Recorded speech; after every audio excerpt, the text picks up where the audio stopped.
അസ്വാസ് നമ്മളുടെ ബന്ധുക്കളിലോ സുഹൃത്തുക്കളിലോ ആരെങ്കിലും ഒരാൾക്കൊക്കെ നമ്മൾ എപ്പോഴെങ്കിലൊക്കെ കണ്ടിട്ടുള്ള ഒരു പ്രശ്നമായിരിക്കും. ഇതിനെ മിക്കവാറും നമ്മൾ കളിയാക്കുകയോ അല്ലെങ്കിൽ എന്തിനാണ് വീണ്ടും വീണ്ടും ഒരേ കാര്യം തന്നെ ചെയ്യണത് എന്ന് ചോദിക്കുകയൊക്കെ ആയിരിക്കും പതിവുണ്ടാവുന്നത്. ശരിക്കും ഈ അസ്വാസ് എന്ന് പറയുന്നത് സൈക്കോളജിയിൽ ഒബ്സസീവ് കമ്പൽസീവ് ഡിസോർഡർ എന്ന് പറയുന്ന ഒരു പ്രശ്നമാണ്, ഒരു അസുഖം തന്നെയാണ്.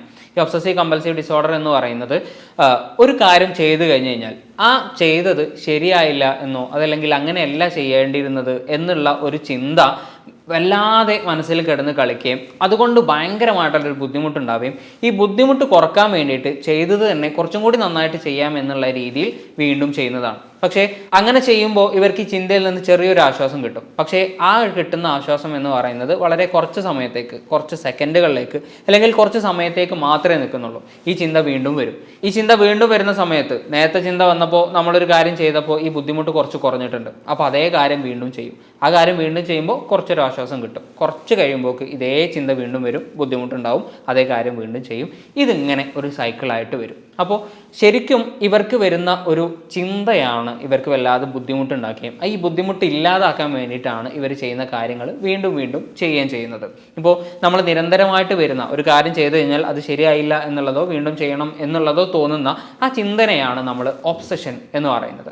ഈ ഒബ്സഷൻ ഉണ്ടാകുന്ന സമയത്ത് മിക്കവാറും ആളുകൾക്ക് അറിയാം ഞാൻ ചിന്തിക്കുന്നത് തെറ്റാണ്, അല്ലെങ്കിൽ ചെയ്തത് ശരിയായിട്ടുണ്ട്, വീണ്ടും ചെയ്യേണ്ട ആവശ്യമില്ല, അല്ലെങ്കിൽ ഇങ്ങനെയൊന്നും റിപ്പീറ്റ് ചെയ്തിട്ട് ചെയ്യേണ്ട ഒരു ആവശ്യമൊന്നുമില്ല, ഒരു വട്ടം കൈ കഴിക്കാൻ തന്നെ ശരിയാവും എന്നുള്ളതൊക്കെ ഇവർക്ക് അറിയാം എന്നുണ്ടെങ്കിൽ പോലും ഈ ചിന്ത നിരന്തരം മനസ്സിലേക്ക് വരികയും ഭയങ്കര ബുദ്ധിമുട്ടുണ്ടാക്കുകയും ചെയ്യും. ഈ ബുദ്ധിമുട്ടുണ്ടാകുന്ന സമയത്ത് ബുദ്ധിമുട്ടിനെ കുറക്കാൻ വേണ്ടിയിട്ടാണ് ശരിക്കും കമ്പൽഷൻ എന്ന് പറയുന്ന ആക്ടിവിറ്റിയിലേക്ക് പോകുന്നത്.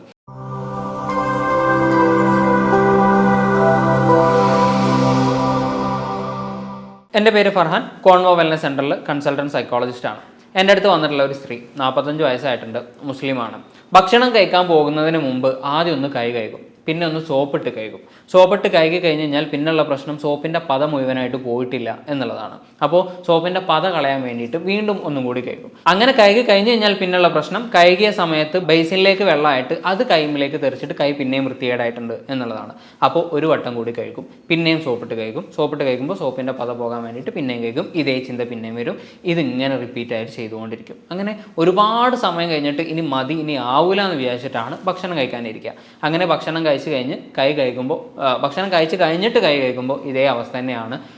ആദ്യം ഒന്ന് കഴുകും, പിന്നെയും സോപ്പിട്ട് കഴുകും. സോപ്പിട്ട് കഴുകി കഴിഞ്ഞാൽ പത പോകാൻ വേണ്ടിയിട്ട് വീണ്ടും കഴുകും. വെള്ളം തെറിച്ചു എന്ന് തോന്നും, പിന്നെയും ഇത് തന്നെ റിപ്പീറ്റ് ചെയ്തുകൊണ്ടിരിക്കും. ടോയ്ലറ്റ് പോയി കഴിഞ്ഞ് കഴിഞ്ഞാൽ കൈ കഴുകുന്ന സമയത്തും ഇത് തന്നെയാണ് അവസ്ഥ. പക്ഷേ ടോയ്ലറ്റിൽ പോകുന്ന സമയത്ത് കുറച്ചും കൂടി ബുദ്ധിമുട്ട് കൂടും. കാരണം ടോയ്ലറ്റിൽ പോകുന്ന സമയത്ത് കൈ മാത്രം കഴുകിയാൽ പോരാ, ടോയ്ലറ്റിൽ പോയതുകൊണ്ട് തന്നെ കാലും കഴുകണം. അപ്പോൾ കൈ സോപ്പിട്ട് കഴുകും. കൈ സോപ്പിട്ട് കഴുകുമ്പോൾ നേരത്തെ പറഞ്ഞതുപോലെയുള്ള പ്രശ്നങ്ങളുണ്ട്. പിന്നെ കാല് കഴുകുമ്പോഴും ഇതേ പ്രശ്നം പിന്നെയും പിന്നെയും ആവർത്തിച്ചുകൊണ്ടിരിക്കും. ടോയ്ലറ്റിൽ കാല് കഴുകുന്ന സമയത്ത് ടോയ്ലറ്റിൽ വെള്ളം തട്ടിയിട്ട് മേത്തേക്ക് തെറിച്ചിട്ടുണ്ട്, അപ്പോൾ മുട്ടിൻ്റെ താഴേക്ക് ഒന്നുകൂടി നല്ലോണം കഴുകണം എന്നുള്ള രീതിയിൽ വീണ്ടും ചെയ്യാൻ തുടങ്ങും. അപ്പോൾ ഇങ്ങനെ ഒരുപാട് സമയം ഇവർക്ക് ടോയ്ലറ്റിൽ പോകുന്ന സമയത്തും ഭക്ഷണം കഴിക്കുന്ന സമയത്തും പോയി പോകുന്നുണ്ട്. ഇതിൻ്റെ ഒപ്പം തന്നെ കുളിക്കുന്ന സമയത്ത് ഇതിനേക്കാൾ ബുദ്ധിമുട്ടാണ്. കുളിക്കുന്ന സമയത്ത് ആദ്യം മേലൊക്കെ കഴുകണം. മേല് കഴുകി കഴിഞ്ഞ് കഴിഞ്ഞാൽ നിലത്ത് തട്ടിയിട്ട് വെള്ളം മേത്തേക്ക് തെറിച്ചെന്ന് തോന്നും.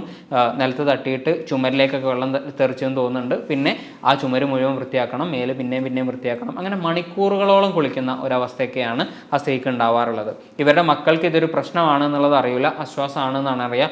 വെറുതെ എന്തിനാണ് ഇങ്ങനെ ചെയ്യേണ്ടത് എന്നുള്ളതൊക്കെ ആലോചിച്ചിട്ട് കുറച്ച് സമയം കഴിയുമ്പോൾ പൈപ്പ് പൂട്ടിയൊക്കെ ഇടും. പൈപ്പ് പൂട്ടി കഴിഞ്ഞാൽ അവർക്ക് ഭയങ്കര ബുദ്ധിമുട്ടാണ്, ഇത് ക്ലീൻ ആയിട്ടില്ല എന്നുള്ളൊരു തോന്നലുമുണ്ട്.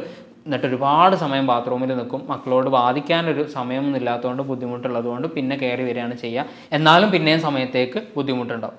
OCDയുടെ ഒരു പ്രശ്നം എന്ന് പറയുന്നത് ഇതാണ്. നമ്മൾ നേരത്തെ പറഞ്ഞതുപോലെ തന്നെ ഒരു ചിന്ത മനസ്സിൽ വല്ലാതെ കിടന്ന് കളിച്ചിട്ട് അതങ്ങനെ വല്ലാത്തൊരു ഇടങ്ങാറുണ്ടാക്കുന്ന സമയത്ത് ആ ഇടങ്ങാറ് കുറക്കാൻ വേണ്ടിയിട്ട് ഒരു കാര്യം ചെയ്യും. അത് കുറച്ച് സമയത്തേക്ക് ഒരു ആശ്വാസം തരും, പിന്നെയും അതേ ചിന്ത വരും, ഇടങ്ങാറുണ്ടാവും, ഇതേ കാര്യം ചെയ്യും. ഇതിങ്ങനെ സൈക്കിളായിട്ട് പോയിക്കൊണ്ടിരിക്കുകയാണ് ചെയ്യുക. ഈ OCD പല കാരണങ്ങൾ കൊണ്ടുണ്ടാവുന്നതാണ്. OCD ചിലപ്പോൾ ഫാമിലിയിൽ മുമ്പ് ആർക്കെങ്കിലും ഉണ്ടായിട്ടുണ്ടെങ്കിൽ ചിലപ്പോൾ നേരെയുള്ള പേരൻസിന് അഥവാ അച്ഛനോ അമ്മക്കോ ഉള്ളതായിരിക്കാം, അല്ലെങ്കിൽ അച്ഛൻ്റെ അമ്മയോ അച്ഛൻ്റെയോ അമ്മയൊക്കെയോ ഉള്ളതൊക്കെ ആയിരിക്കാം. അപ്പോൾ ഫാമിലിയിൽ ആർക്കെങ്കിലും ഉണ്ടെങ്കിൽ ഈ OCD വരാനുള്ള സാധ്യത കൂടുതലാണ്.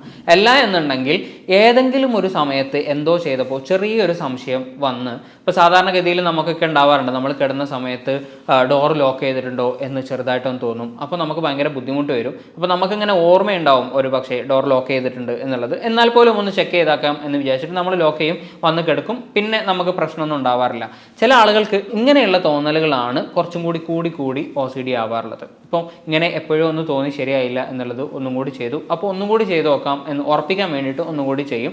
പിന്നെ അത് ഭയങ്കര പ്രശ്നമായിട്ട് കൂടി ഭയങ്കര പ്രശ്നമായിട്ട് ജീവിതത്തിന് മുഴുവൻ ബാധിക്കുന്ന രീതിയിലേക്ക് മാറും. അപ്പോൾ ഒരു വട്ടമൊക്കെ നമുക്ക് സംശയം തീർക്കാം, രണ്ടാമത്തെ വട്ടവും മൂന്നാമത്തെ വട്ടവും പിന്നെ അത് കൂടുതലാവുന്നുണ്ടെങ്കിൽ ഇങ്ങനെയുള്ളൊരു OCD ഉണ്ടാവാനുള്ള സാധ്യതയാണ് നമുക്ക് കൂടുതലുള്ളത്. അപ്പോൾ രണ്ട് കാരണങ്ങൾ കൊണ്ടാണ് ഉണ്ടാവുക. ഒന്ന്, ഇങ്ങനെ ഫാമിലിയിൽ ആർക്കെങ്കിലും ഉണ്ടെങ്കിൽ. രണ്ടാമത്, ഇങ്ങനെ ഗ്രാജുവലായിട്ട് നമുക്ക് എപ്പോഴെങ്കിലും തോന്നിയിട്ടുള്ള സംശയത്തിൻ്റെ പേരിൽ നമ്മൾ വീണ്ടും ചെക്ക് ചെയ്യാൻ നിൽക്കുന്ന സമയത്ത് പല രീതിയിൽ ഇതിങ്ങനെ കൂടി വരുന്നതാണ്. ഈ OCD പല രീതിയിലാണ് ഉണ്ടാവുക. ഇപ്പം നമ്മൾ പറഞ്ഞ ആ സ്ത്രീയുടെ ഒരു കേസ് ക്ലീനിങ്ങിലാണ്. അതായത് കയ്യിൽ എന്തോ അയക്കുണ്ട് എന്നുള്ളതും കയ്യിൽ അയക്ക് പോകുന്നില്ല എന്ന് വിചാരിച്ചിട്ട് വീണ്ടും കഴിക്കുന്ന ഒരു രീതിയാണ്. പല ആളുകൾക്കും മതത്തിലുള്ള കർമ്മങ്ങൾ ചെയ്യുന്ന സമയത്തായിരിക്കും, അതായത് നിസ്കരിക്കുന്ന സമയത്ത്, അമ്പലത്തിൽ പോകുന്ന സമയത്ത് ചെയ്തത് ശരിയായില്ല എന്ന് തോന്നുക, വീണ്ടും ചെയ്യുക എന്നുള്ള രീതിയായിരിക്കും.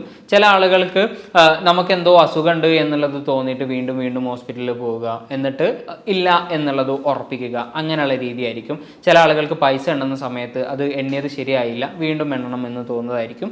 ചില ആളുകൾക്ക് ലോക്ക് ചെയ്യുക അല്ലെങ്കിൽ സ്റ്റൗ പൂട്ടുക, അങ്ങനെയുള്ള നമ്മൾ സെക്യൂരിറ്റി ആയിട്ട് ബന്ധപ്പെട്ട് നിൽക്കുന്ന കാര്യങ്ങളായിരിക്കും. ചില ആളുകൾ വീട്ടിൽ ആരെങ്കിലും വന്ന് കൂടിയിട്ടുണ്ടോ എന്നുള്ളതായിരിക്കും. എന്നിട്ട് വീടിൻ്റെ കട്ടിലിൻ്റെ അടിയിൽ, കർട്ടൻ്റെ ബാക്കിൽ, ഇങ്ങനെ ഒരുപാട് സ്ഥലങ്ങൾ എപ്പോഴും ചെക്ക് ചെയ്തിട്ട് 2-3 പ്രാവശ്യം ചെക്ക് ചെയ്തിട്ട് കിടന്നുറങ്ങുക. ഇങ്ങനെയുള്ള രീതികൾ, പല രീതികളിലായിരിക്കും ഈ OCD ഉണ്ടാവുന്നത്.